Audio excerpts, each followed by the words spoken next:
The Anbernic RG 35XXPro is not the most exciting release that they've ever had, but it may be the most compelling release, especially to newcomers of this hobby. Now, at its core, the 35XXPro is just another Anbernic H700 device. It doesn't come with anything special. There's no screen protector, just a USB-C cable and an SD card already installed inside the device. Looks like it's a coaxial card, which should be good. You shouldn't have any problems with that one, like some of Anbernic's earlier generic cards. And even though Anbernic has continually updated the stock firmware and have been getting more and more performance out of the H700, there still isn't much performance-wise to get excited about here. However, unlike some earlier versions in the H700 lineup, this does support fast charging, which is nice because this unit is apparently completely dead now that I've sat down to do this review.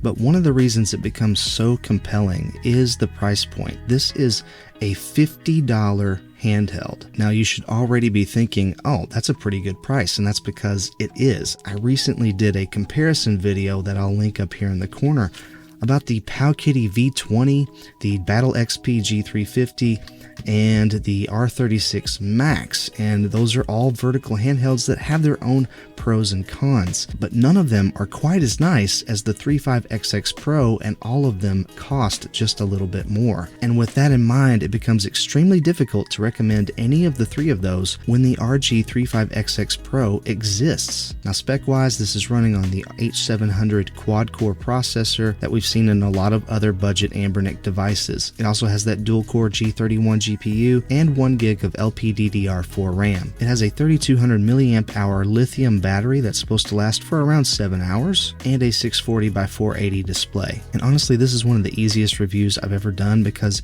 you've got this classic Anbernic build quality here. The buttons feel really nice. The sticks are these Joy-Con style sticks, but they feel really solid in here. You have 2 SD card slots on either side, a mono speaker. It does come with an HDMI out port and a headphone jack, which is really nice. And R2 and L2 are angled here on the back and not too terribly loud. The face buttons are all very nice and quiet. Now let's take a listen to the speaker real quick.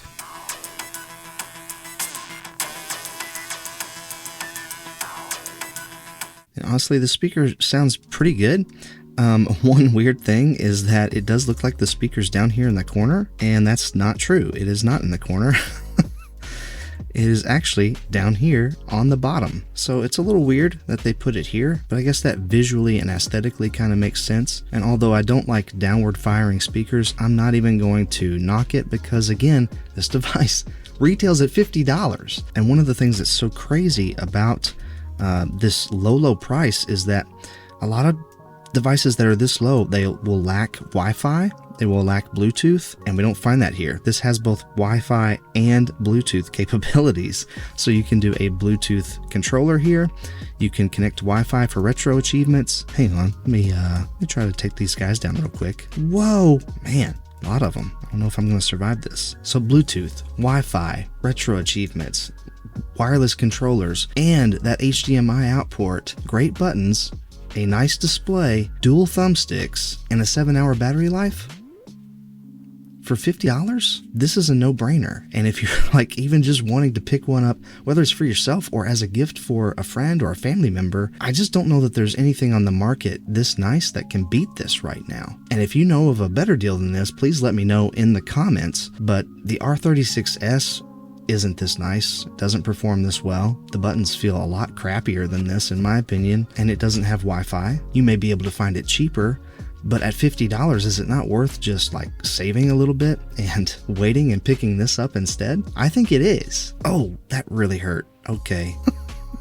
Oh man, yikes. Not only that, but you're going to get a whole bunch of different custom firmwares that you can use here that you're not going to get on some of the other budget systems. Now, performance wise, like I said earlier, the H700 keeps seemingly getting better and better, but you are going to be limited to like Dreamcast, PSP, N64, Sega Saturn. You're going to get kind of mixed results with those emulators on those systems, but there's a lot of playable games here, and everything below that is going to be completely fine. Much better than my terrible fighting game skills.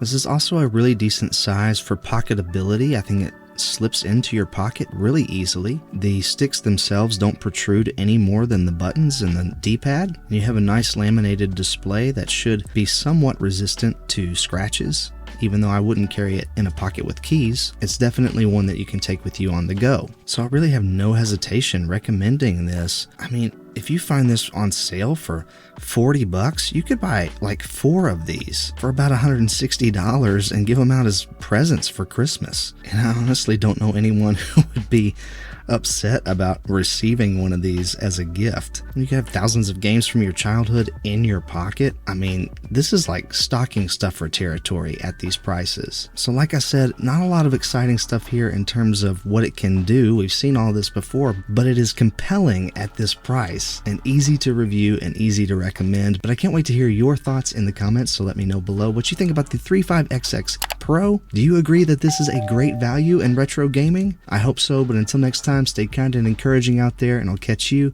on the flippity flip.